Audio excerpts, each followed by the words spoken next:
So what we want to do today before lunch is we're going to set up, just talk about lean in general, right? Just some of the lean principles that are out there, and we'll talk about those. And then we're going to get to build airplanes.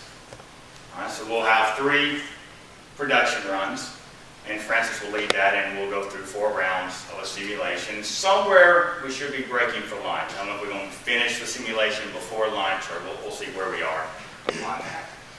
But once we do the simulation, we'll finish up the lean principles, and then we'll end the day starting about the accounting implications of what we just saw, what we've talked about.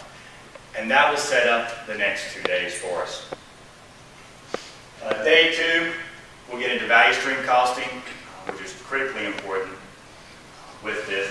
And then how we can make decisions in a lean environment, right? Making better decisions using the right information.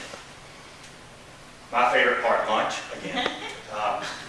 And then we're going to end it in day 2, looking at a couple of items, a couple of costing. One, target costing for the product development phase of the product life cycle. And then we're going to talk about time-driven, activity-based costing. I'll spend some time there on if we need to measure a product cost, how we can go about doing it maybe in a very simplistic and powerful way. We'll talk about this time-driven, activity-based costing.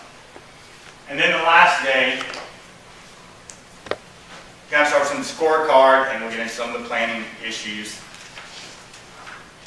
Performance measurements was a huge critical issue in lean accounting, especially on the front end, setting that up correctly and making sure we have the right measures in place. Then after lunch, we'll actually have the assessment and how we can assess our lean performance measurement, and then we'll end with what we can implement, right? Some implementation strategies that you guys can go forth with. And then we're done, and we'll have a great time. It'll be jam-packed with a lot of things to do.